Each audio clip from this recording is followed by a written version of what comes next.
Hello, everybody. How you guys doing? It is Thursday, April 28th, and you guys are tuning in to another exciting live edition of Wrestle Rewind. I'm your host, Jose Casabona. I am a personality. I am tall. I am bald, except now because I'm wearing a beanie on. I am also, more importantly, I am the founder of this illustrious, magnificent channel that is the Ravens Flock. And of course, today I'm running a solo trip as my partner in crime, Mr. Juan Arouse, is currently on holiday or on vacation, or however you want to call it. I think the English people across the pond call it a holiday, and we call it a vacation. But you know, whatever. Anyways, and I'm here to review with you this week's editions of WWE NXT, which is on Tuesday nights at 8/7 Central on the USA Network. All Elite Wrestling's AEW Dynamite, which is on Wednesday nights at 8/7 Central on TBS, the Superstation. And finally, Impact Wrestling, which is on Thursday nights at 8/7 Central right here on Access TV. And much like all of our other shows, we are simulcasting on youtube.com/theravensflock and twitch.tv/theravensflock online. Hit the subscribe or the follow button on the bottom right corner of your screen and hit that notification bell to stay up to date on all of our media content. We produce content here on this channel every single week. And leave your questions and comments down below, and we will answer them, and I will answer them during the duration that we are live. That I am live. I gotta remember, this is a solo act, so bear with me, folks. This is my first time doing it solo, so please don't kill me in the comments, okay? Oh my goodness. Hey, hang on a minute. Speaking of comments, right now I'm looking at it, and yep, there's the Juancho. There's Juan Arouse, the host of the Black Files. I'm not going to run it. He's not here. But he is. But I like it. He's screaming, Joe! So, how you doing, Juan? How you doing, Luna Mia? I hope you enjoy this edition of Wrestle Rewind, this solo edition of Wrestle Rewind. And Nikki Bella, how you doing? Thank you very much for tuning in. All right, so let's go ahead and jump in on the action right now. We are going to start with WWE NXT 2.0. My goodness, I will... I'll wait until I get there before I start to consider slaying you, hobo. Is my audio coming in right? Please let me know in the comments. All right, so opening match of WWE NXT 2.0 is a rematch from earlier this month. Nikita Lyons versus Lash Legend. And hang on a minute, let me get my cream soda. Thank you very much. I'm going to need to drink something sweet to counterbalance all the sour, all the salt. So, yes, this is a rematch from their earlier match earlier this month. And as of right now, the way the whole atmosphere goes is like this. Nikita Lyons is being fast-tracked. She's being given a mega push because she is one of the rising stars in NXT right now. And she's currently in a feud with Lash Legend, who... by all accounts, I'm sorry, I really don't like her. She is, for lack of a better word, green as fuck. I mean, lack of a better phrase, she's green as fuck. She's really, really not good in the ring. You don't see her wrestle much on TV, and there's a reason for that, because she is not ready for television. I mean, she's a good personality. I'm sure there's a certain fan base that likes her mock talk show or whatever, but it is what it is. But surprisingly, these two had a better match than their first encounter. I wouldn't exactly call it great, like leaps and bounds, you know, like Owen Hart, Bret Hart great or whatever the hell, but it was a better match than their first match. They kept it basic. They didn't do anything complicated. They didn't do anything elaborate. They kept it basic. They kept it safe between both of these competitors, and that's really all I can ask for between two newcomers. The only difference is Nikita Lyons actually has previous wrestling experience. I actually did my Google search on her, and yeah. So the match ends with Nikita Lyons actually picking up the win after hitting her with a spinning heel kick, and then the victory is cut short by Natalya, who ran in there and started wailing on Nikita Lyons with Lash Legend helping out. So yeah, I guess they're teaming up now. And then out comes the Skater Girl. Oh, she's such a Skater Girl. She says, "Yeah, I can't do the Avril Lavigne lyrics, so save my life." Out comes Cora Jade, who comes in and goes to save Nikita Lyons from the duo. Since Lash Legend scurrying out of the ring, and just as it looked like history was going to repeat itself, just as it looked like Natty was going to lock in the sharpshooter again, the Rock sharpshooter, which is the horrible sharpshooter. Then came Nikita Lyons to save and send the heels scurrying about. So yay! Now we got a temporary alliance, a temporary tag battle. So yeah, it's pretty awesome. So it's and like I said, it's a decent way to open the match. I'm not going to be too harsh on it.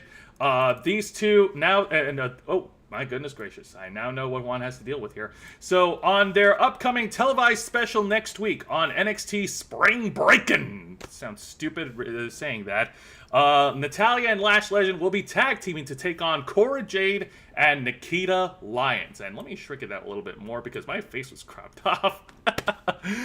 Oh man. So like I said, it was better than their first encounter. Not great by any means, but it was a good way to open up the show. So yeah, it sounds so dumb. Yeah, I know, but that's NXT for you. So I don't know what else to tell you. But let's go ahead and move on from the opening segment here. Let's go ahead and go with the best match of the night. It is a tag team match, playa. Holla, holla, holla. The team of the Boys in Blue are known as the Viking Raiders. They were formerly known as the War Raiders when they made their debut in NXT in 2017. But, of course, since then, the WWE had to have them change their name because war is too aggressive for a name for their PG content. So they have to call it the Viking Raiders. But it's okay. The Viking Raiders are back on NXT 2.0, and they take on the team of Malik Blade and Idris Inoue. God damn, these goddamn names in NXT 2.0. Seriously. All right. So it's a pretty good, solid match back and forth. It wasn't exactly it's not exactly a squash by any means, but I will say this: judging by how I've been watching it, and other folks who are wrestling fans who watch NXT or are casual viewers of NXT can argue with me, I would argue that the Viking Raiders got 70% of the offense in, while Malik Blade and Idris Inoue, they only got 30% of the offense. Like I said, it's not a squash, but there was barely any offense from the opposing team against the Viking Raiders. And of course, as expected, the Viking Raiders did pick up the win after hitting their signature move, the Fallout. But then I like this. After the match, they then had a post-match handshake, which is very good, very professional for the veteran Viking Raiders team. At first I was a little annoyed of WWE sending in alumni, like folks from Raw and SmackDown, over to NXT 2.0 to help with the roster, to help freshen up the content, or whatever the hell you want to call the excuses. But the more I study it, the more I study NXT from the beginning, they've been doing it since 2010. Even as far as back as the freaking reality shows. Because, yeah, they borrowed guys from Raw and SmackDown as the pros to train to train the NXT boys. And yeah, they've been doing it for years. They've been doing it for a while. So I guess I shouldn't be surprised. I guess they stopped doing it after a while when NXT became legitimized as the third main roster brand with its own champions and all that stuff. But nevertheless, like I said, this was a great, exciting match. The right team went over as since the Viking Raiders made their debut, and much like the other tag match at Spring Breakin', the Viking Raiders are actually going to be facing off against the Creed brothers, representing the Diamond Mine, Brutus and Julius Creed. Yes, two tag teams of beefy, aggressive men going at each other. Yes, give me that. Give me all of that. I like that. I like this. This is going to be awesome. Give me more of that shit.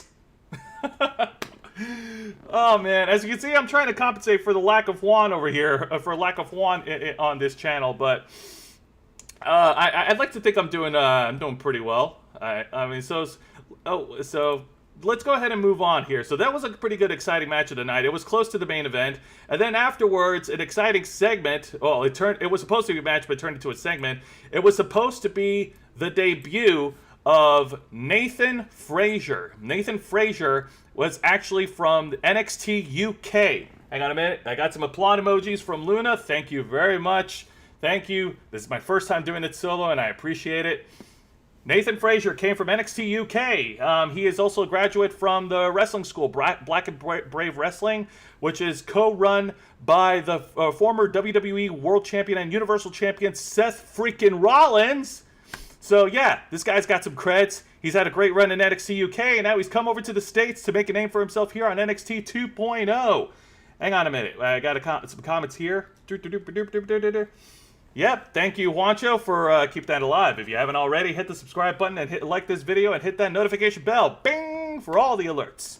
So, and he was supposed to make a debut match on Tuesday night for, on NXT 2.0. However, that was rudely interrupted by one Grayson Waller, this Australian incel of a human being up there, who cut a typical heel promo saying that this is his show, threatening Nathan Frazier, blah, blah, blah, typical heel talk, as you would imagine. And then he calls out Andre Chase and Bodie Haywood from Chase University. There is a section in the audience where there are folks representing Chase University, and they're basically like booing. They were booing Grayson Waller. Apparently, Grayson Waller was interrupted on last week's interview by Andre Chase, who's the guy in the red sweater. And and Grayson Waller's like calling him out, get into the ring. Yeah, you want to fight me? Come on, let's do this. And it looks like it's gonna happen. Let's just say, he needs to have eyes behind his back, because then Nathan Frazier surprised him from out of nowhere, from behind actually, drop kicked him in the face, then threw him outside of the ring, and then hit him with a running intense suicide dive before backrolling back into the ring with the baby faces. Yeah, no, at this point, Andre Chase and Bodie Haywood have solidified themselves as baby faces on NXT. And they basically, and Andre Chase got on the mic and basically told Grayson Waller what just happened was a teaching moment, or a learning curve, or whatever you call it. It was a teachable moment. There we go. What happened was a teachable moment. Okay, so I'm a little disappointed because I was really looking forward to seeing the debut of Nathan Frazier in action, because he's so cool. I'm a very big fan of his high-flying style in the ring. But I'm okay with this. I like this because, first of all, Grayson Waller is a fucking prick. He knows how to get heel heat just from the crowd. And and I know I ripped on the whole Chase University shtick before, but the more I'm watching it, the more I'm actually enjoying it. Especially now that the Andre Chase and Bodie Haywood, who's the guy with the blonde hair and the beanie, after they've turned babyface, it's just becoming entertaining. It's such a weird effect on me. It's bad, but you keep watching it because it makes you laugh and it makes you smile. It's such a weird thing to understand. It's such a weird thing for me to describe. That's the best way I can put it. So, like I said, I was let down because there was no debut match. However, that will promptly be fixed because, next week on Spring Breakin', Nathan Frazier will be making his official in-ring debut against this prick, Grayson Waller. Oh boy. Hang on just a minute, folks. Click on my comment and select Make Moderator. Hang on a minute. I'm going to click on the card. Hang on a minute. Put a user. No. I don't want to do that. Hang on a minute. Hang on a minute. Click on the comment and select Make Moderator. I guess because I'm using it on my personal channel. Hang on a minute. Bear with me, folks. I'm going to do a little something here. Juan has demanded that I do something here. I hope you guys are enjoying this. I really hope you are. Give me a second here. Where is ye? Where is ye? There you is. Here we go. Add moderator. And Juan, congratulations. You are now promoted as the moderator for this channel. So, yeah, okay. Glad we took care of that business. Moving on. So, yes, next week on Spring Breakin', Nathan Frazier will go one-on-one against Grayson Waller. So, yeah, I'm looking forward to that. And I really think that if they're going to have that match next week, the right guy needs to go over. Nathan Frazier needs this win. For goodness sake, they need to start giving a little more respect to the newcomers of NXT. I'm not saying make them undefeated, but just don't kill their push on their way in. You know, don't make them dead on arrival. All right, so this is where I get into bitchy mode here, and I'm really not going to like this one. All right, so now to talk about the bad match of the night, a match which by all rights and circumstances, in my opinion, should never have happened. It is a one-on-one match between Mandy Rose, who is the girl in green and who is the current NXT Women's Champion, versus the newcomer, Roxanne Perez. Now, Roxanne Perez, I've talked about her last week. She had a great in-ring debut against JC Jane, and she picked up an awesome win, albeit from a distraction from Wendy fucking Chu on the Titantron. However, and then during NXT, apparently Mandy Rose and Roxanne has challenged each other to a match, and personally, in my opinion, I felt like I'm gonna walk through this whole match. First of all, Mandy Rose got way too much offense in this match. I mean, it was fairly one-sided, and it wasn't a squash by any means. I mean, but anytime Roxanne tried to get a little bit of offense in, anytime she tries to get a second win or a third win or a fourth win or whatever one you want to call it, Mandy Rose just pulls the rug from right under her. It's just really bad, just not good, and I just don't think that that's a great way. That's a great way to present your newcomers of NXT 2.0 to the audience, especially the hardcore wrestling fans who know about her as Roxy in the independent wrestling scene. She was the former Ring of Honor Women's World Champion. She should not be treated like this. Now, of course, the match ended with fucking Mandy Rose getting the win, pinning her clean in the ring. No dirty finish this time. There was no interference by her faction, the Toxic Attraction, by JC Jane and by Gigi Dolan, surprisingly. Because a lot of her matches, there were dirty finishes, and her lackeys always interfered. But here, Mandy Rose beat her clean. I'm going to say this again. Mandy Rose beat Roxanne Perez clean without any interference whatsoever. What the flying fuck? Now, a lot of folks on the internet, and I saw the comments on Twitter, they were commenting and saying like, oh, you just killed her push. Oh, that's it, you buried her, blah, blah, blah, blah, blah. Which, in my opinion, no, they didn't bury her, but they really didn't have to. They really didn't need to book this match. I thought it was way too soon. In my opinion, when you have someone with the reputation, yeah, thank you, Juan, for those emojis. When you have someone with a reputation, with the resume as Roxanne Perez, you want to, like, and a lot of fan interest behind her, you know, you want to make your fans happy. You know, you want to build her up, like have her, you know, have her rack up some victories, wins after wins after wins, for goodness sake, and then build her up and elevate her into a main event level position so that she can challenge Mandy Rose for the NXT Women's title. But what do I know? I'm just a fan. I'm just a fan, folks.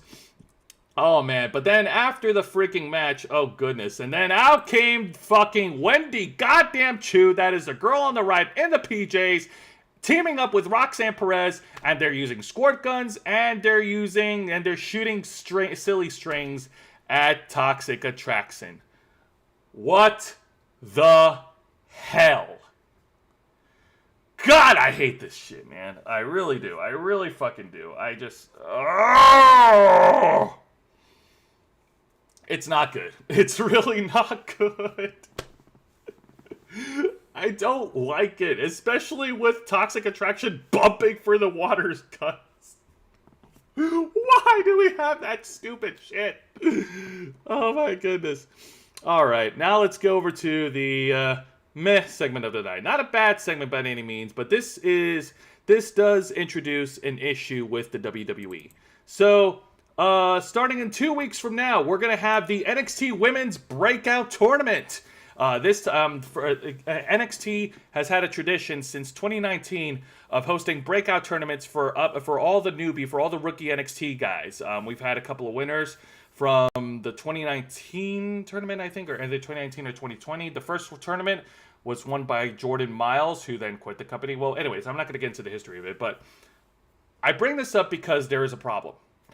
There is, if you're just a casual viewer of watching pro wrestling, you are going to get so fucking lost with how many names there are on the roster, especially confusing names like Fallon Henley or Tatum Paxley, or you wouldn't know who the hell they are.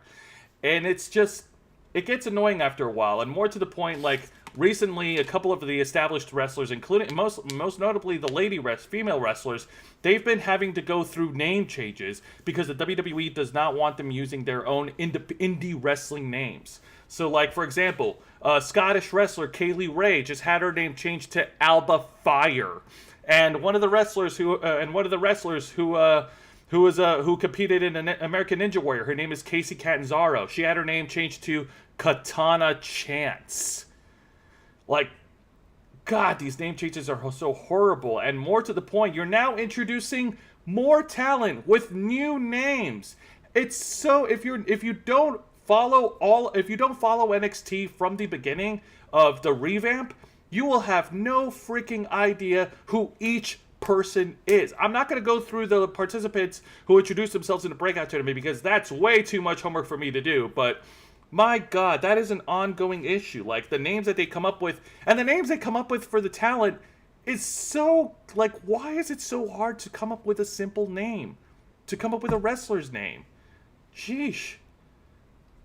Oh, Nikki Bella in the comments. Hi, Juancho. And yeah, Juan. Yeah, Juan. Yeah, asking why? Why? Because I don't know why. I'm not a psychic. I can't get into the minds of the WWE writers and creative staff. Jesus Christ, man. For goodness sake.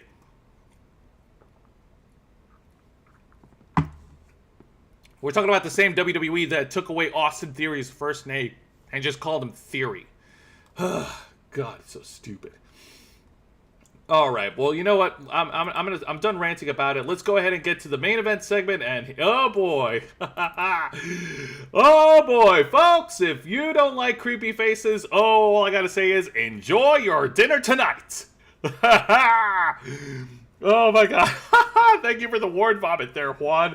I can't make out what you're saying. But anyways, so yes, in the main event segment, following the match between Mandy Rose and Roxanne Perez, out came Joe Gacy, cutting a heel promo, proclaiming how he has molded the clay of NXT 2.0 for the past 6 months. And how he's caused a movement in NXT 2.0, and it was a typical heel promo, hyping himself up. In the main event of Spring Breakin, he'll be challenging Braun Breaker for the NXT title, and he makes the claim that he's going to be crowned as the new NXT champion. But wait, this man didn't come alone, my friend. This man came with his crew of the Druids. I kid you not, this woke character, this politically correct, inclusive, encouraging, woke motherfucker, Joe Gacy, has Druids. Where the hell did you get the Druids from?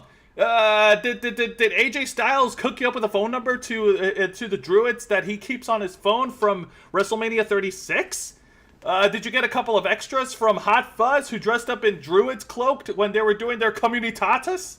How the fuck did you get these guys? Jesus, man. And it's just so goddamn creepy, and it's... Fuck. I don't even have any other words to say. Like, it's just creepy. It's just creepy to see Druids surrounding the ring with Joe Gacy. who is already a creepy guy in himself. Fuck, man. After Undertaker retired, life was hard for the evil Druids. Thank you, Juan. All right. Yeah. I feel you, Juan. I feel you. But then out came WWE Hall of Famer Braun Breaker's dad, Rick Steiner. Yeah, the dog-faced gremlin himself. And he really didn't have any other reason to be out there except just to tell him, hey, Braun Breaker, he's 100% healthy. That fall he took last week didn't do shit. He's going to be fighting you at Spring Breakin', and that was literally it. He just came out here just to tell Joe Gacy that his son, Braun Breaker, is 100%, and he'll be fighting him in the main event. That's all he did. What the fuck?! Okay. Sorry. Let me move on. Okay. All right. And then speak of the freaking devil. Out came bum. Here we go. Out came Braun Breaker to clean house. Braun Breaker came down over to the ring and started wailing on all the Druids, with his dad being held hostage by the Druids.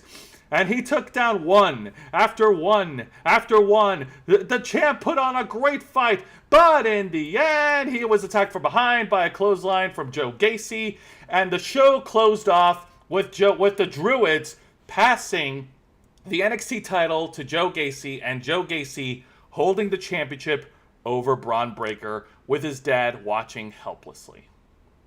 And that was NXT 2.0. Oh, God, man, that was so weird. That was so, yeah, if you got a screen, lean back, not forward. Yeah, okay. Yeah. I apologize for my screaming. I hope I didn't blow anybody's eardrums out. I'm trying to maintain this composed. Part of talking wrestling means you gotta take the good with the bad, but when it comes to the bad, I get a little cringy, so. yeah, that way you don't okay, I apologize. But you know what? That's enough for WWE NXT. Let's go ahead and move on, and let's talk about this week's edition of AEW Dynamite. This week's edition of AEW Dynamite takes place over in Philadelphia, Pennsylvania, the hometown of Extreme Championship Wrestling of ECW, which surprisingly they didn't reference here. But we'll get to that in a bit. Give me just a second. And this is shit for us, not for you. Yeah. All right. So, I wish you were here to squeal. I really do. Because the show opens up with the tournament qualifier match for the Owen Hart tournament. The Ring of Honor Tag Team Champions are going head-to-head against each other. Dax Harwood and Cash Wheeler, both members of FTR, collide with special guest commentator CM Punk. Oh boy. Yeah. CM Punk is on commentary, and CM Punk does a great job in putting over the competitors who put on a hell of a clinic, a great opening wrestling match. CM Punk has made it very clear he doesn't give a shit about any of the members of the Pinnacle, but he has respect and admiration for FTR because they are pro wrestlers. And I've watched this match, and these guys went back and forth, and it was great. It was nothing but technical prowess. In fact, a user on social media actually did a little video thing where apparently the tag team of FTR were borrowing a lot of spots, a lot of the moves that they did based on based on certain select matches from WWE Hall of Famer Bret the Hitman Hart. They pulled off matches of Bret Hart. They pulled off moves from Bret Hart versus Owen Hart, or Bret Hart versus Razor Ramon. Bret Hart versus the 1-2-3 Kid, and also Bret Hart versus Mr. Perfect. And they were doing a great job paying tribute to Bret Hart and Owen Hart during this match, like going at each other relentlessly. And their ring gear, they wore Bret Hart inspired trunks to the match. Not singlets or tights or pants or anything, but they did had like Bret the Hitman Hart like attributed flair going into the match. So that was really nice. I like that. A great touch. They both got in some great spots in. Dax Harwood actually, or was it Cash Wheeler? One of these two actually brought in Suplex City into the match. By the way, another match they reference, another match that they studied and they pulled moves out of, Bret Hart versus Chris Benoit from WCW. Yeah, I said it, Chris Benoit. Sue me. So, Suplex City was had, the fans went crazy, everything was going great, and it looked like Dax Harwood was going to lock in the sharpshooter to try and get the win. You know, once again, paying homage to the Harts. But then Cash Wheeler tries to roll him up with a pin, only for Dax Harwood to counter roll and then get the pin and advance to the next round. Oh my God, it was so amazing. It was such a great technical match, a great way to open up the show. And both men hugged it out and shook hands because they're a tag team. They're bros. They're brothers, man. They're not going to feud over each other. They're not going to split up. Like, come on, man. It was for the spirit of wrestling. It was for the spirit of Owen. That is the most important thing. And hang on a minute, let me see here. The Juancho, Chris Benoit. Thank you for that. So, yeah, no, trust me, the Philly crowd, they loved it. It was such a great way to open up the match. And you know what? They're great as a tag team, but they're just as great as singles competitors, man. And my goodness gracious, like, I cannot gush enough about how great the technical prowess is with Dax Harwood and Cash Wheeler. And CM Punk is great on commentary. Once again, he proved that he proved that he could do just about anything in the spectrum of wrestling. He can talk, he can commentate, he can do play-by-play, he can wrestle. He knows how to work the crowd. The guy, CM Punk is an intelligent man in wrestling. And yeah, no, give me just a second here, folks. And then of course, let's go ahead and move on from the opening match. That was pretty good. And then there was an exciting match of the night, which was later on during the night, and it is a Philly street fight between two of the most decorated women's wrestlers in the AEW women's roster. Serena Deeb, the woman of 1,000 holds, going up against Hikaru Shida. And this one was fucking brutal. They brought out all the weapons. It's a street fight. Hikaru Shida came running into the ring with a kendo stick, and these two has fight. And the story of this match, the bulk of the story of the match is Serena Deeb working on the leg of Hikaru Shida to try and weaken her, to lock in her submission hold, her finishing submission hold. There was kendo sticks. There were chairs. There were chair shots. Surprisingly, no tables. I'm very disappointed in that there were no tables. But of course, Serena Deeb making use of all the weapons to try and injure the leg, hurt the leg even more, weaken the leg. And then during the match, just as, as Hikaru Shida was trying to, get her groove back in, Serena Deeb blinds Hikaru Shida, the girl on the right of the thumbnail, with white powder. Yeah, there was white powder that covered all over Hikaru Shida's face. She was blind as a bat. Of course, later she was able to recover from that, but it was no good. It was a valiant effort from Hikaru Shida, but Serena Deeb got the win by locking in the Texas Cloverleaf submission hold, paying tribute to her mentor, former WCW wrestler Dean Malenko. Dean Malenko is one of the wrestlers from the days of WCW. He was also a member of the last incarnation of the Four Horsemen. If you get a chance to, folks, if you want to learn more about Dean Malenko, I encourage you to go look him up on Wikipedia or do a Google search. Look up Dean Malenko or look up the Four Horsemen WCW. And there is a lot of video footage, a lot of material out there of Dean Malenko matches in WCW, and you'll be impressed. You'll actually like it. He's really good. Anyways, so the match ended with Serena Deeb getting the win, and backstage there was the AEW Women's World Champion Thunder Rosa watching on, and it looks like Serena Deeb might be setting herself up as the next person in line to challenge Thunder Rosa for the AEW Women's World title. So, yeah, and give me just a second. Hang on a minute, folks. I gotta take care of something. And so, yeah, this was a great, exciting match. I guess my only complaint about it is that the feud has been on and off for 6 months, and after a while, like, it just sort of died down, the feud between Hikaru Shida and Serena Deeb, and it doesn't help that Hikaru Shida has been away from AEW programming for quite some time. You know, she hasn't been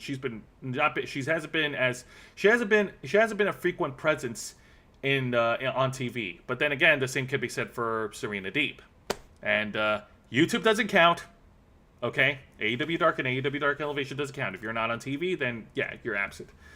Anyways, so moving on, let's go ahead and get to the best segment of the night. Again, Juan, I wish you were here because you would have been excited, but at the same time, you probably would have argued with me because I think we talked about this.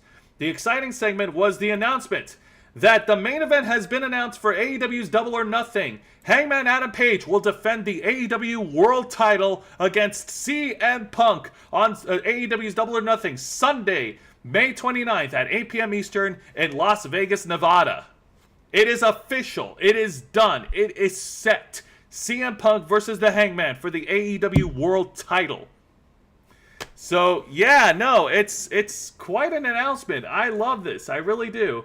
And, yeah, hang on. Yep. And Juan is all smiles. He's all smiles about it. The thing is, we talked about this, and Juan made a good point, that this type of rivalry for the championship should be stretched out a little bit longer than Double or Nothing. Double or Nothing should not be the blow-off. It should go as long as perhaps their pay-per-view afterwards, AEW All Out, which is usually around between August and September.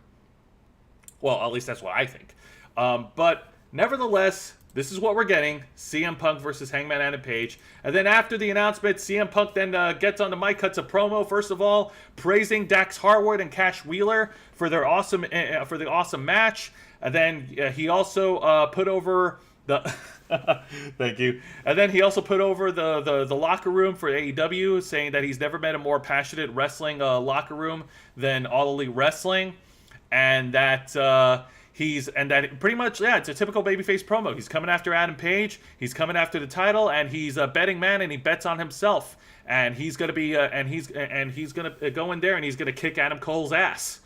So it's a great promo work. It sounds a lot cooler when Punk said it, so I suggest you look that up. But it's pretty awesome. Like, the match is set in stone, and if anybody could make any match like watchable and awesome and great, it's CM Punk. I'm not knocking on Adam Page. Like, he's a great wrestler. He's a great talent.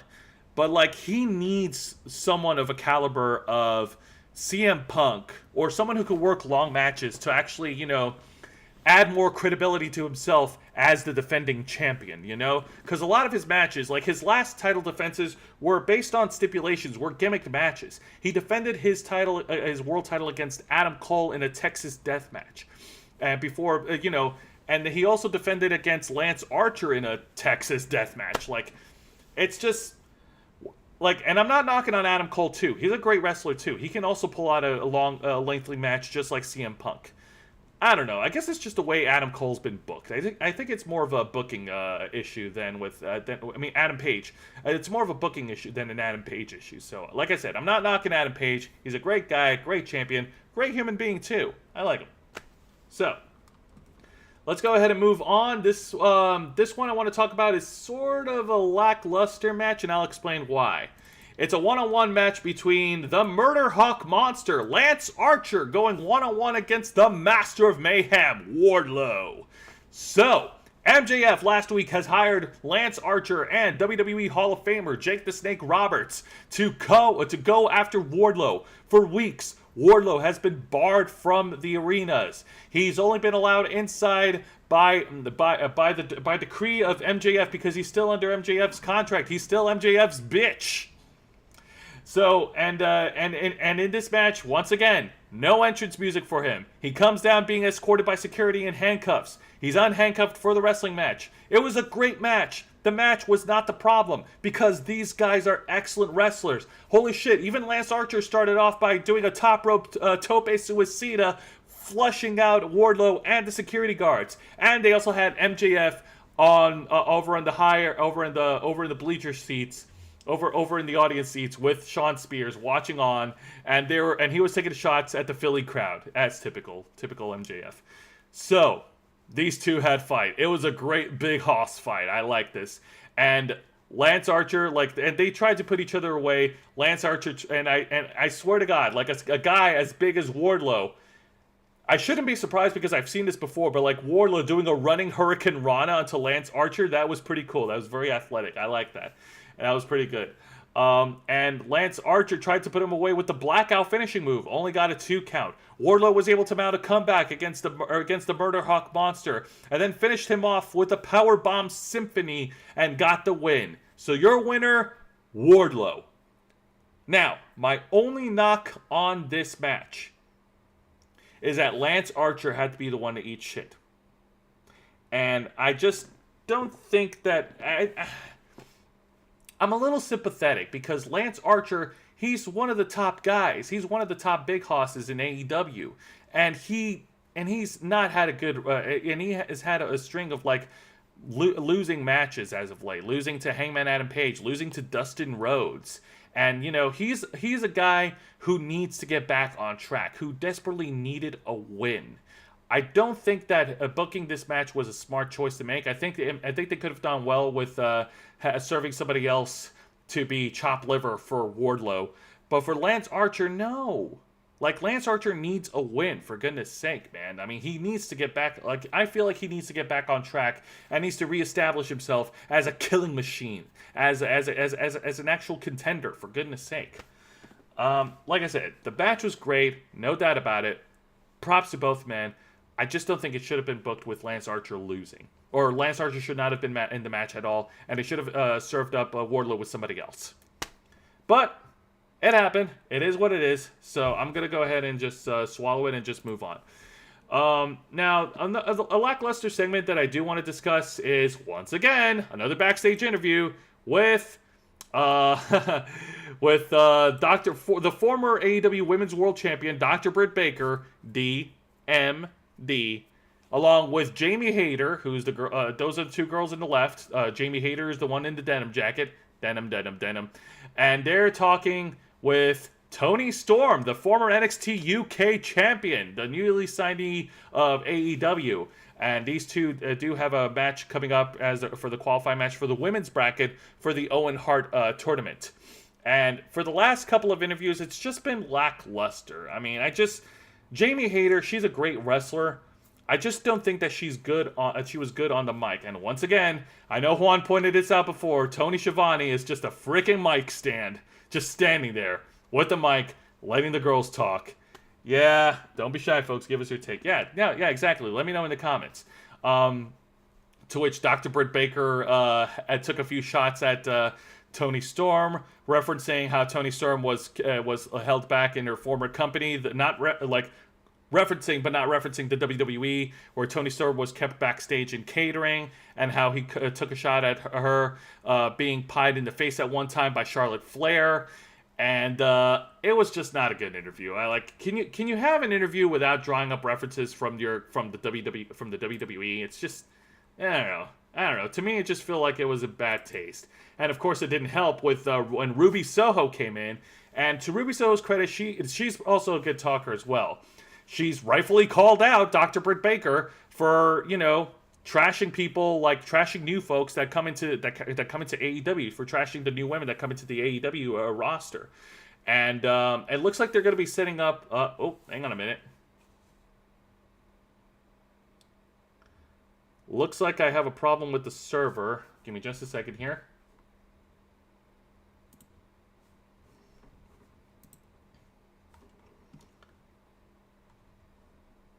Check your encoder settings. All right, folks, can you hear me? Please let me know right now. You okay? You're still alive? Yes.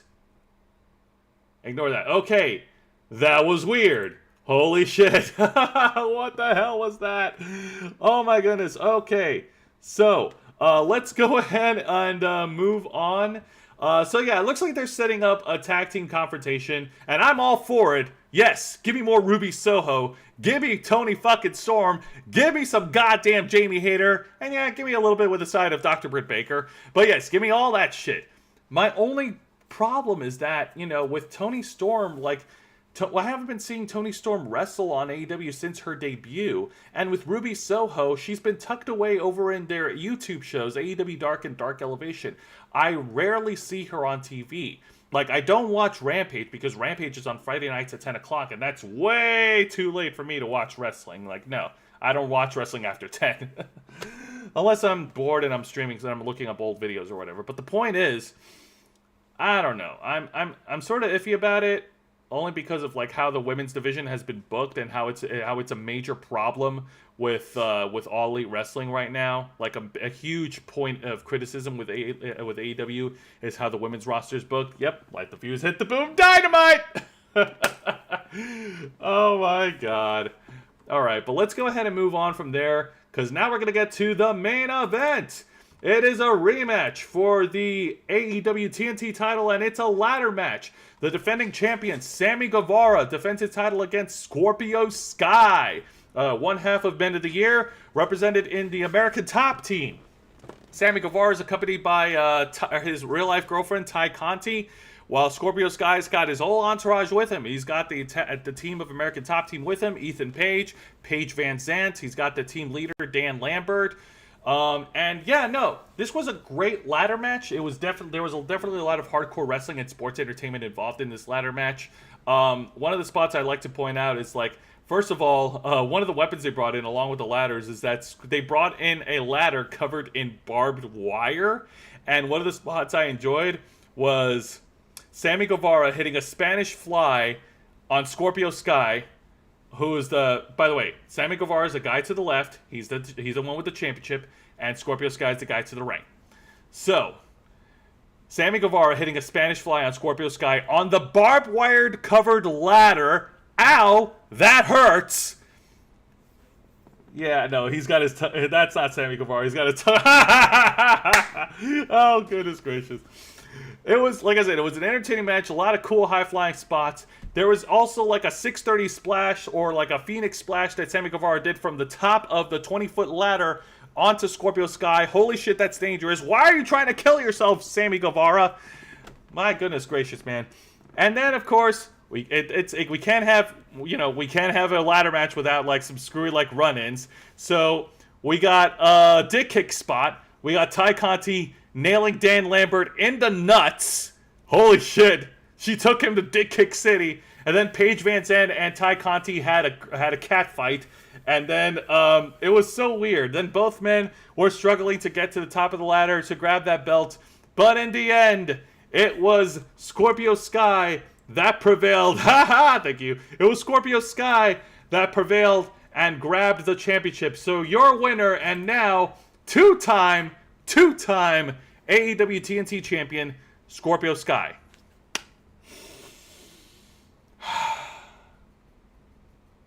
Where do I begin with this? Okay, so first of all, the crowd has pretty much rejected Sami Guevara at this point. They've been booing Sami Guevara, but they've also been cheering anytime Sami Guevara gets his ass kicked by Scorpio Sky, which does beg the question, though. Were the fans cheering for Scorpio Sky to win? Or were the fans cheering for Sami Guevara to lose? And more to the point, I feel like this game of hot potato with the AEW TNT title is diminishing the prestige of the championship. When Cody Rhodes debuted in spring of 2020, he wanted to build the prestige of the AEW TNT title to be in equal ground with the AEW World title. But I want you to think about this. There has been, and I'm pretty sure I've put this out on a tweet. Let me go ahead and pull up my tweets on Twitter here, because I actually did bring up a very interesting point that just highlights the issue with the TNT title. And I want to see if I can find it. Give me just a second here. Where the fuck is it? Oh yeah, here we go. Yep. In the past 4 months, the title has changed hands 5 times. I'm going to say this again. The AEW TNT title has been changed hands 5 times in the past 4 months. Think about that. And as far as Sami Guevara goes, he's pretty much proven that he can play both sides as a heel and as a babyface. If the crowd is already rejecting you, like, I feel like there's still a lot of mileage for Sami Guevara to play as the heel character, just to get over in some sort of capacity. But him continuing as a babyface while the fans, boo him, like, I just think it does more of a disservice for Sami Guevara.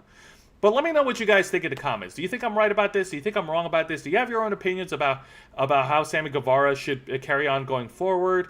Are you guys cool? What are your thoughts about the AEW TNT title, how it's being treated? Let me know in the comments right now. The one thing I won't tolerate is toxic fans saying like very cold things on social media. I actually saw a tweet that somebody posted saying, directed at Sami Guevara's girlfriend, Ty Conti, saying, "Hey, I don't wish you ill will, but I wish you would have been dropped on the ladder or whatever, so that Tony Khan can realize, and so that Tony Khan could think twice before booking you and Sami Guevara in matches, because you're not wrestlers, you're gymnasts."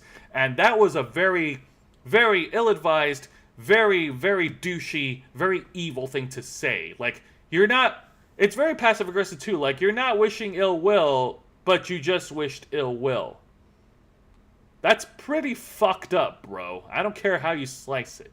So, it's okay if you like or dislike wrestlers, but come on, man. Don't go on social media and wishing people, like, ill fates. Don't wish them death. Don't wish them to get hurt. Don't wish them to get crippled. Like, that just makes us, the fans in the internet wrestling community, like, it just makes us look even worse. We have to do better. We have to remember that wrestlers, these performers, are human beings as well. Okay, let's try not to lose that perspective. We can do better than that. Okay. All right. So I'm done with that rant. I'm done with that. So let me go ahead and move on now. I actually do want to get into Impact Wrestling, but before I get into this week's edition of Impact Wrestling, I'm going to talk about the pay-per-view event, which is the main event match of Moose versus Josh Alexander for the Impact World title at this year's Impact Rebellion, which was on Saturday, April 23rd. Oh yeah, this was really damn good. I actually looked up the match itself, and it was amazing. Both guys deserve all the accolades for putting on a 5-star performance during the main event. Moose has been adding prestige to the Impact World title since winning it at Bound for Glory in October. Yeah, for the past 6 months, he's been defending the title. Defending the title consistently, and he's been putting on some great matches. And Josh Alexander's reputation is already spoken for. He has an incredible technical prowess to him. He's one of the great technical wrestlers today in Impact Wrestling, and these two put on such a star-studded performance. Like, Josh Alexander relying on his technical skills to try and combat against Moose, who uses his strength and his size to try and overpower Josh Alexander. And yep, give it just a second here. Whoa, I also goofed here. Ha ha. There we go. All right, now we're moving on. So yeah, and Moose looked like he had control of the match until near the end of the match. We saw a lot of great spots. Josh Alexander executing Suplex City, nailing Moose with 10 German suplexes. Holy shit, that is awesome. Kurt Angle would be proud of you. He would have a glass of milk with you. And he tries to hit him with the C4 spike the first time, only gets a 2 count. Moose was able to rally back and then hit Josh Alexander with a spear and only gets a 2 count. There was even a spot during the match where I cringed because, holy shit, why the fuck did it need to happen? Moose hit Josh Alexander with a buckle bomb. No! Why are you trying to end each other's careers like that? Seriously, have you not seen the match between Seth Rollins versus Sting? There's a reason you don't do buckle bombs. It fucks up your spine. It fucks up your neck. Ugh. Nikki Bella, yeah, glad to see you win it back. Oh, yeah, no, definitely. Well, I'll get to that. I will get to that. But, okay, buckle bomb aside, he was still able to get a 2 count. And then, just as he was about to hit another spear, as Josh Alexander was in the corner, Josh intercepts the spear, and I kid you not, paying homage to the phenomenal one, former WWE World Champion AJ Styles. Josh Alexander hits a Styles Clash, and then he nails he nails Moose with a C4 spike to get the win. It was freaking awesome. I loved it. Your winner and new two-time Impact World Champion, Josh Alexander. And Josh then celebrated with his wife Jade Chung and their son Jet. And their son's adorable. He's a little kid, a little baby, and he was wearing like the wrestling singlets of Josh Alexander, of his dad, and he also was wearing the headgear. That was so cute. And it was such a great, heartwarming celebration. A true vindication of Josh Alexander, who has struggled to capture the Impact World title after losing it at Bound for Glory. Holy crap. Great match. Great main event from both competitors. Both Moose and both Josh Alexander deserve all the accolades. This was amazing, and I look forward to Josh Alexander having a lengthy run with the title. I have no doubt that he's going to elevate the championship just as he did with the X Division title. Like, no doubt. I have no doubt in my mind whatsoever. All right. Now let's get to tonight's edition of Impact Wrestling. Let's go ahead. And the show opens up with Violent by Design. That the team consists of the man in the mic, former Impact World Champion Eric Young, the big guy, the big hoss with the cowboy hat, Joe Doring, and the guy looking down with the flag is Cody Deaner. These are the members of Violent by Design. These two came fresh out of a victory, defending their tag team titles, the Impact World Tag Team titles, in a tag team turmoil match at Rebellion. They cut a typical heel promo, basically putting themselves over, how they predicted that this is going to be their world, and that how they would be the ones remaining champions, and that there's no other tag teams out there to challenge them. Like I said, typical heel promo. The fans ate it up. The fans were booing him because, of course, why not? And then out came this odd tag team, but fun tag team, of Rhino and Heath Slater. Rhino, the former ECW World Champion on the mic, and Heath Slater from WWE. I'm going to say this. There's a lot of good things about Rhino. Talking on a mic, maybe not so much. There were promos in the past where, Rhino did talk well, but like here, it just wasn't his night. Maybe it just wasn't his night to talk, because he was talking in a high-pitched voice, and it looked like his voice was breaking up while he was talking, while he was getting hyped, because as he was trying to speak on behalf of himself and Heath, and they wanted to challenge for the Impact World Tag Team titles. And then they were interrupted by the returning legendary awesome tag team that is the Briscoe Brothers, the former Ring of Honor World Tag Team Champions, Jack and Jay Briscoe. They have returned to the Impact Zone. They have issued a challenge, and they want to challenge for the Impact World titles. They made it very clear that they're not the team that waits in line. They want to jump ahead, and they want to get they want to get their hands on the gold. So I totally appreciate that. And the Briscoe Brothers, they are a great tag team. They've been known to put on excellent tag matches. Recently, they had a great tag match with the Good Brothers in the Multiverse of Matches. And, they also had a great Steal the Show tag match with FTR at Ring of Honor Supercard of Honor. All of this during WrestleMania week, mind you. Oh, excuse me. I'm so gassy. Ooh. So it happens when you drink soda. So it was a great opening promo. Great way to get the fans energetic, and of course, which then led into a good tag match, a good tag match between the Briscoe Brothers and Rhino and Heath Slater, with the Briscoes getting the win, of course. But that wasn't the exciting match. That's not the exciting match I want to talk about. The exciting match I actually want to get into is, let me see if I can find it. It's here somewhere. I don't know. I've been downloading a lot of things, so give me a second, folks. Here we go. A 6-man tag team match. The team of Honor No More, which is represented by Eddie Edwards, Matt Taven, and Mike Bennett, with Maria Kanellis at ringside, against the team of the Speedball, Mike Bailey, and the Motor City Machine Guns, Chris Sabin and Alex Shelley. So, oh man, I'm going to say this right now. There was weight between we're doing wrestling analysis and trying to get this thing set up and basically crash coursing myself into it. I wasn't able to get a lot of watch time on the 6-man tag match, but I did watch enough of it. There was a lot of great spots. Obviously, I've said enough good things about Motor City Machine Guns and Mike Bailey as great wrestlers with their high-flying, unique abilities, and Mike Bailey with his martial arts abilities. That was so good. But, of course, the match ended with Honor No More getting the win over the babyfaces. But then afterwards, Honor No More, the Bullet Club came out over into the Impact Zone and challenged Honor No More. And pretty much the whole thing ends with a segment with just these two coming at each other. And it looks like there was going to be a pull apart or somewhat. So, yeah. Great 6-man tag match. It was pretty awesome. I like it. I'm a big fan of Mike Bailey. I follow him on Twitch. Just putting it out there. So, but hey, if you have a Twitch, follow us on Twitch. Twitch.com/TheRavensFlockOnline. Come on, man. We need to get those Twitch numbers up. And then afterwards, we got a pretty decent segment, a pretty decent video package from Steve Macklin. Steve Macklin recently wrestled in a triple threat match against Jay White. And I think also against not against Jonathan Gresham, but it was another competitor that he wrestled against.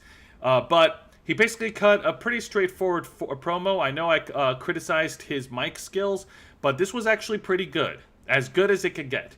Steve Macklin basically put himself over as the big threat to the Impact World Title, and he's now setting his sights on the World Championship. So yeah, good for him. He's moving on. I'm happy to hear that.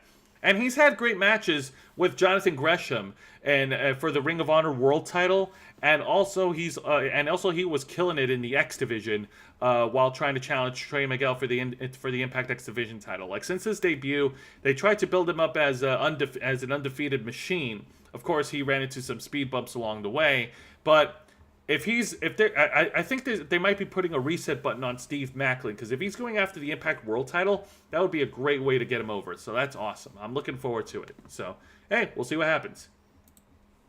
Then afterwards, we get the match of the night. And it is a standard one-on-one match between the returning VSK versus, I'm going to try to pronounce it. There we go. Bhupinder Gujjar. I'm just going to say Gujjar. VSK versus Gujjar. There we go. And there wasn't anything special to it. It was just a standard match. Like I said, it was okay. It wasn't bad by any means. It was just standard. You know, there's obviously the real story is the rivalry with Bhupinder Gujjar against the other Indian wrestlers, Shera and Raj Singh. So, and no, I'm not trying to be racist. I'm not trying to discriminate against any particular demographics. I'm just calling it as it is. Like, this is one of the more undercard storylines, one of the undercard acts in Impact Wrestling. Okay, so like I said, it wasn't bad. They didn't do anything stupid, and it wasn't boring. It was there. It was an okay match, and with Bhupinder Gujjar getting the win over VSK. And then afterwards, Shera and Raj Singh came out, and then they laid out VSK themselves. So, yeah, great. Thanks for coming, VSK. Thank you for being chopped liver. Oh, boy. Then afterwards, we got another video package of Vincent and PCO. Perfect Creation 1. Wow, that fucking face. Folks, I hope you enjoyed your dinner tonight. Oh, God. You know, Juan, can we set up like a back and forth gif between this face and Joe Gacy's face? Like, find the most creepiest Joe Gacy face and the creepiest, like, craziest PCO face. Just go back and forth, and like, it'll make it look like they're having a weird off or whatever. Can we do that sometime? Let me know. But no, it's another video package, like trying to hype up PCO, and oh god, how dare! I just can't get behind PCO anymore. I just don't know. I think the Frankenstein shit, I think the jumper cables act that they did last week, I think that did it for me. Like, okay, that's it. No, I feel like they've peaked with PCO at this point with the whole Frankenstein thing. And the way he rolls his eyes back, like, oh man, it's just oh. I don't even know what to put it. He's a former Ring of Honor World Champion, for crying out loud. What the fuck? God, you know what? I think I'm just gonna go ahead and move on. Let me move on to the main event. If I keep talking about this, I'm gonna fucking lose my brain cells. Ugh. Ugh. Okay, so we're now at the main event of the night. A match so nice they did it twice. A rematch from Impact Rebellion. Josh Alexander going one-on-one against Moose. This was not, mind you, Moose did not demand this rematch. This was issued by the Impact executive Scott D'Amore. Who and his rationale for booking him so soon is that Moose proclaimed himself as the wrestling god, and that, hey man, if you could do anything, then surely you don't have a problem facing Josh Alexander literally 5 days, literally 5 days after you lost your title. So they had a great wrestling match, no doubt. It was certainly not to the same level as their main event match at Rebellion. That match actually went nearly 24 minutes long of pure wrestling. This match didn't go as long, but it was still some great spots in there, and a little bit reminiscent to the last one. Like there were familiar spots, and yes, that included Moose hitting Josh Alexander with the frickin' buckle bomb. Stop trying to kill him. But of course, the outcome was pretty much predictable. Like, because there's no way they're gonna pull the rug under Josh Alexander so soon. No. They're not gonna do it twice to him.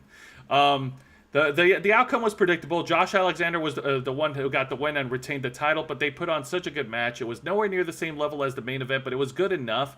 And then after the match, out came the Stone Pitbull, or the Steel Pitbull, however you want to call him, a wrestler from New Japan Pro Wrestling, Tomohiro Ishii.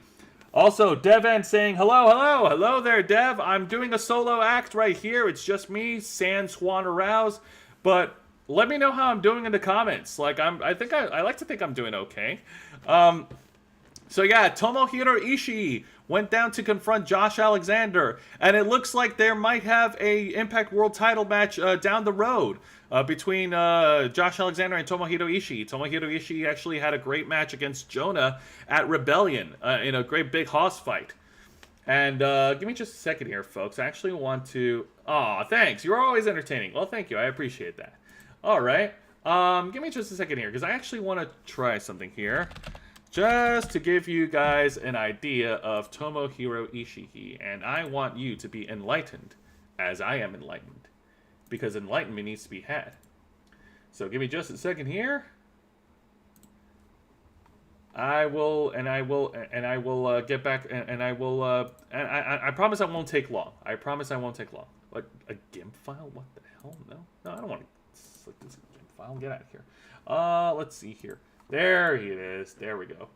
Save image, and save as a all right, fine, whatever. Yep. Save. All right. So, give me just a minute, folks. I'm doing some live research here. Let me see. Did I find it? Did I do it? Did I do the thing? Frickin' frack. Oh my god, I forgot. I can't save JPEG files oh wait, here it is. There we go. The guy standing up. This is from a wrestling match in New Japan Pro Wrestling. The guy standing up right there in the black and white trunks, that is the Stone Pitbull, Tomohiro Ishii. He has a worldwide reputation in Japan in wrestling of being one of the best heavy hitters in the sport. He has had great matches so far in Ring of Honor. I mean, in Ring of Honor, and also in New Japan Pro Wrestling, and also in Impact Wrestling himself. If he's going to be challenging Josh Alexander, I'm looking forward to it. It's going to be stiff. It's going to be hard hitting. It's going to be awesome. And yes, give me more of that shit. All right, so that pretty much caps off my review. So, in my opinion, I'm going to go ahead and say it. Like, Impact Wrestling was actually a pretty good show. I liked it. It's a good post-pay-per-view show from Rebellion. And yes, I think it is important that Josh Alexander retains his title so that he can continue to have a lengthy reign, and setting himself up for possible matches with Steve Maclin and Tomohiro Ishii. I'm definitely looking forward to that. I also saw some other matches of the night. DK was able to the female tag team of DK, Havoc, and Rosemary, my personal favorites, were able to bounce back during a tag match. That was actually pretty good. And there was, and all the other matches that I talked about and all the other angles were pretty awesome, minus the PCO shit. Like, God, I'm sorry, I just can't do it with PCO. I can't do it anymore. I can't do it anymore with Quebec or Pierre. God damn it, man. And hey, Will Morris, thank you very much for popping in. Hit the like button, support the Ravens flock. Thank you, I really do appreciate that. I'm running solo here. Let me know how I'm doing, Will.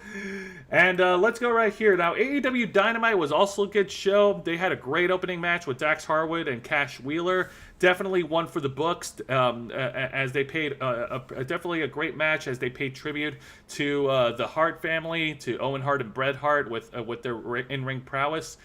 And CM Punk being set up in the main event with Adam Page for AEW Double or Nothing. That's definitely something to look forward to. And I actually did enjoy the main event ladder match with Sami Guevara and Scorpio Sky. I still stand by my opinion that Sami Guevara at this point might as well just switch heel, might as well just own it at this point. But they really need to do a little more justice with the AEW TNT title. Why are we treating a championship that's supposed to be equal to the AEW World title, and why are we treating it as hot potato, for goodness sake, for crying out loud? Come on, let's not do that. And everything else on the card was pretty good. I enjoyed the Hikaru Shida and Serena Deeb match. I'm not sure if AEW will smarten up and actually, book the women's division right. That's just wishful thinking on my end. But hey, one can hope, right? Now, as far as WWE NXT 2.0 goes, okay. So criticisms aside, Roxanne had a good match against Mandy Rose. A good, not great. The opening match was definitely solid. They kept it basic between Nikita Lyons and Lash Legend. I also enjoyed the return of the Viking Raiders. They haven't been really wrestling much on Raw and SmackDown, and if anybody needs a resurgence in NXT, it's definitely the Viking Raiders. Yep.